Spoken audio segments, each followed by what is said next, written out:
Hi, Bob. Hi, Bob. You couldn't stay away, huh? The second episode of For All Mankind's fourth season opens with Miles' arrival on Mars for the start of his 2-year contract with Helios. The Stroke soundtrack puts us firmly in the early aughts, and beyond the pretty solid VFX illustrating the shuttling of these fresh employees, what stands out is the excitement on their faces as they approach the surface. This is work, dangerous and difficult, but it's on another freaking planet. I like the way we see that on the one hand, this has become completely unextraordinary. The guy who's welcoming them has done it so many times, handing out their gear bags has become a performance. With jokes and a smile on his face, he tells them that this is not going to be a great experience. But again, they're not really hearing that because they just traveled on a spaceship and landed on another planet. Upon arrival, that's what's on everyone's minds. And you get the sense that for their own reasons, each of these guys want to believe that coming here has made them a part of something.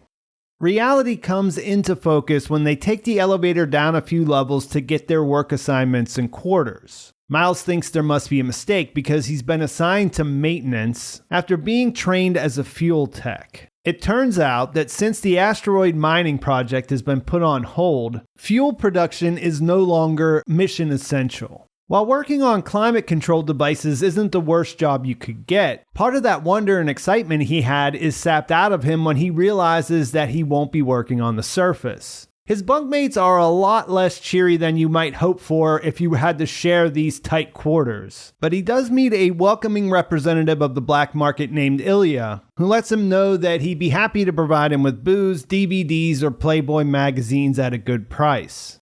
As he's looking around his new bunk, he finds a picture of the worker who died with Krys standing with his family. When she sees this, his friend Sam from episode 1 walks over to grab it. The new commander of Happy Valley Base has also arrived. We see Danielle's reunion with EXO Ed Baldwin, where he employs a perfect dramatic pause before giving her a "Hi Bob" that takes us all the way back to 1974 and the Apollo 22 mission. They talk about the tragedy of losing Krys before he shows her around. Then she sees the first man on Mars, Lee Jung-gil, who gives her the cold shoulder after being advised to act properly by his commander. Ed explains that Lee has recently returned and he's just being careful because he has a lot of eyes on him, and the North Koreans want to make sure he knows his place. They were also brought up when Miles and his co-workers passed the North Korean quarters. They were told that rule number 1 is that no one tries to get inside, and there's a mini demilitarized zone right outside their door.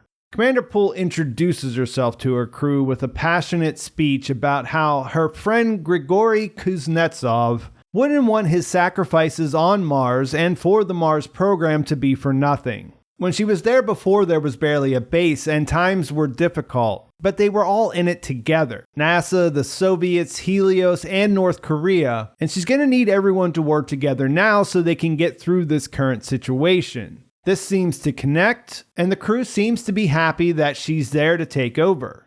In contrast, there's another scene with Miles where we see him try to check his vidmail from home. He can't load the message, and when he checks with his bunkmates, they tell him that's normal. According to what they say, the bandwidth is crapped out over the past few weeks, and I assume that since they don't explain why to him, it's because they don't know. And it means that no one on the lower levels has been able to get their D-mails or vidmails. This is obviously very troubling to someone who just signed up to be away from his family in a desperate attempt to get them back. And when he complains, his bunkmate, who is sympathetic, just says welcome to Happy Valley. To really drive home the upstairs-downstairs dynamic that exists on the base, there's a split screen of Danielle sending and receiving messages from her family, right next to Miles in his eternally spinning circle. She has a spacious room with a view of the surface, and he's got a bunk in a cramped space with a picture of the surface on the wall.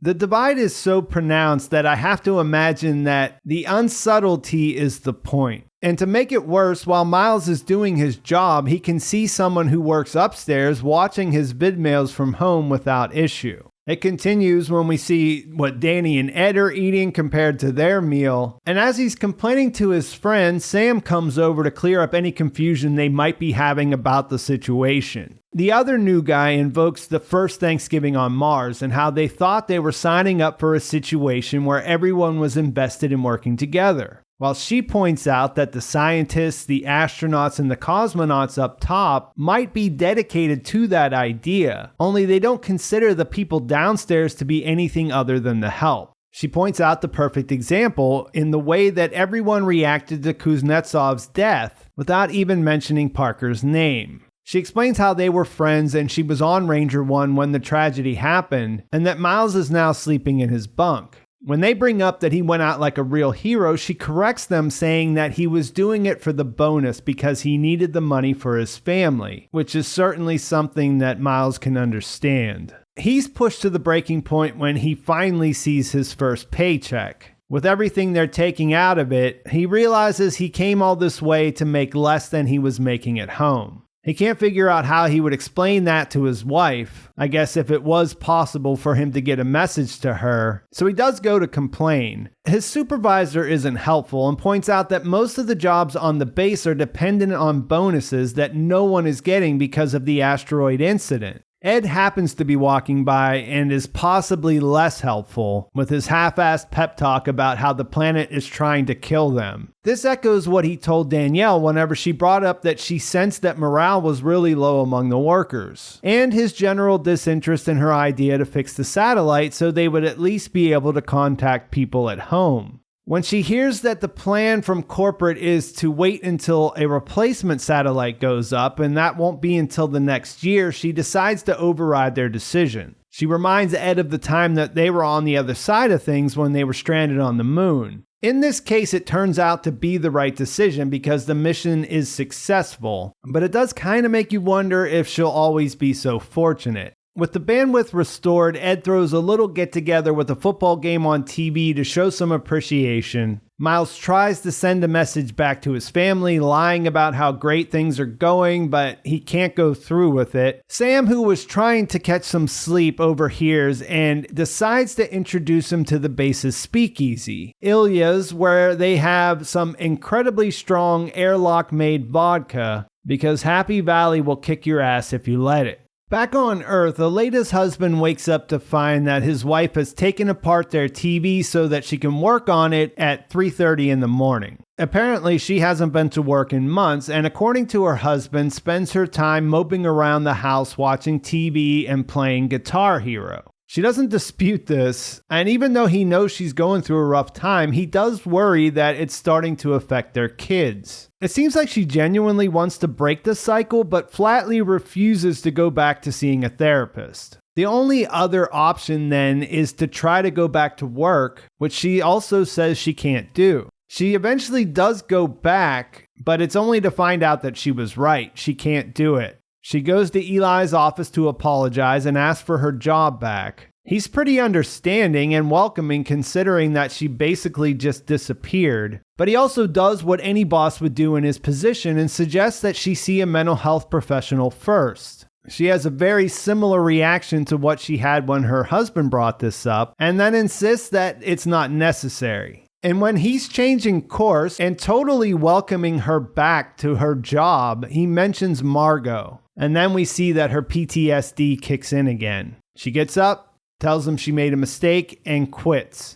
We also catch up with Kelly at the Carl Sagan Center for Planetary Science. She's the head of a team that's leading the search for life on Mars. They're using robots from Deb IS's new company that look to be capable of finding it if it's there. She tells Director Hobson that the lava tubes around Korolev crater are some of the most likely places to harbor microbial life in the solar system. All of it sounds amazing and exciting, and we'll learn later that she's been working on this for 8 years, but the director is there to deliver bad news. The asteroid disaster has created tremendous ripples throughout the agency, and the president has ordered him to commit all of NASA's resources to fixing that project first. If they don't get it up and running and get it to where it's paying major dividends, then they won't have the money to fund scientific research like hers. No bucks means no Buck Rogers means her project is delayed, and delayed means indefinitely.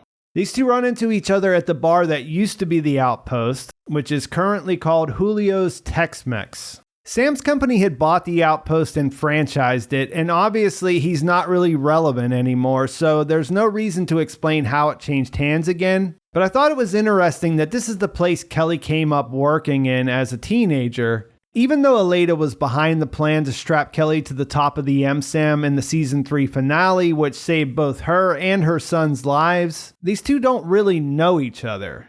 Of course, they do know of each other, and they both find themselves in spots where doing tequila shots makes sense. They get drunk and talk about their troubles, so drunk that Kelly wakes up on Aleida's couch to learn from her daughter that she had puked on their carpet. When she comes around, she's presented with a plan to look for private funding for her indefinitely delayed project at NASA. And after the initial knee-jerk refusal to even consider leaving the place she grew up wanting to work at, she starts to consider the partnership. We almost go the entire episode without checking in with Margot. I almost thought that she wasn't going to be in the episode at all, but she does show up for the final 6 minutes of the episode, and I would say it was worth the wait because after seeing a reminder of how boring her existence is and how much use she gets out of her hot water bottles now that she's getting old, she turns on the TV and is surprised to find nothing but Russian ballet on all of the channels. You get a real sense that she was expecting to see something else, just as she was expecting to see the man in the car sitting outside her apartment watching it. As she follows her routine, there's a sense of dread because something is going on, but as an outsider, she doesn't know what it is. The streets are mostly empty, and the baker we saw she had a friendly relationship with in the last episode cuts her off when she tries to ask what's happening and tells her she should go home. Instead, she continues on her routine, and she finally comes across a crowd at the newsstand that is in the middle of being shut down.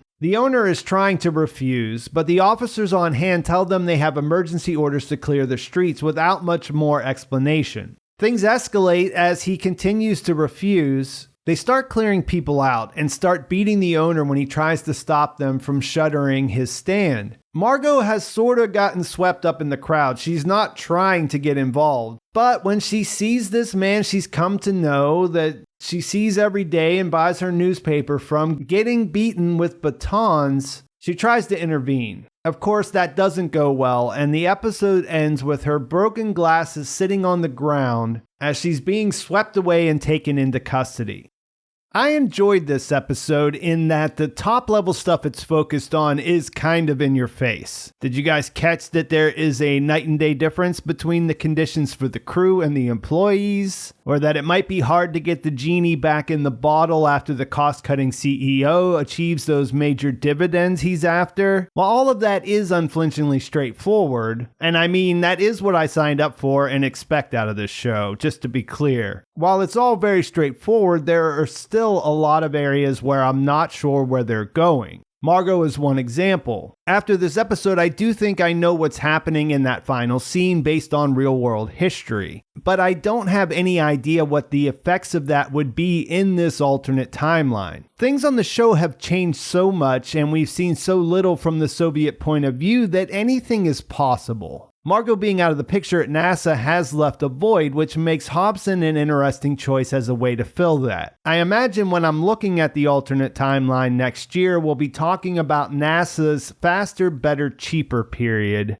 The old adage is that you can have two of the things on that list, but not all three. NASA tried to prove otherwise, and things worked out how you might imagine if you're a proponent of old adages. Hobson being a prominent figure in the mold of Lee Iacocca is a bit of a twist, but it's pretty effective because it's almost like a shortcut to get to know what to expect from him. Margot's absence also left Aleida with no one to share screen time with, especially with no signs of Bill, who had already moved to Helios anyway, and I do like the idea of her teaming up with Kelly. I was wondering how they would use her since Ed is definitely not trying to come back to Earth, and this works. Aleida's absolute refusal to go back to therapy and the continued effects of her PTSD popping up feels like something that will come back around to. And she's going to have another important character in her inner circle, someone right there with her.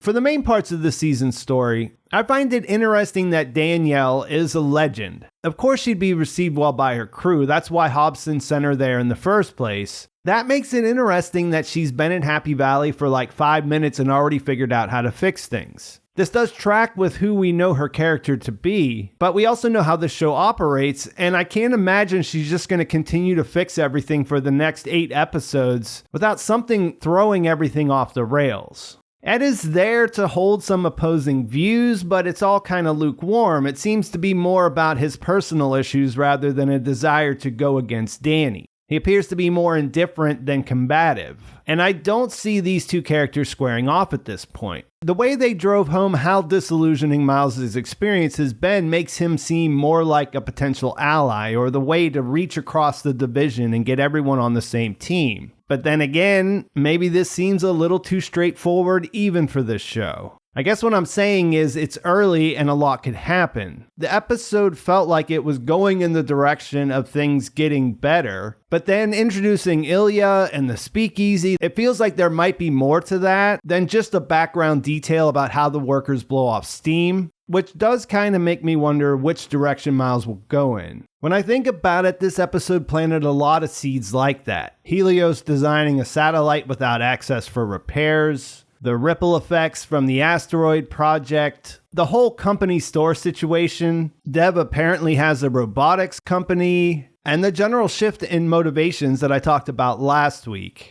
It seems like things are shaping up for another solid season, and I think that is a great place to leave things. Please like this video if you enjoyed it. Please subscribe to my channel if you haven't already. And thanks for watching. I'll talk to you soon.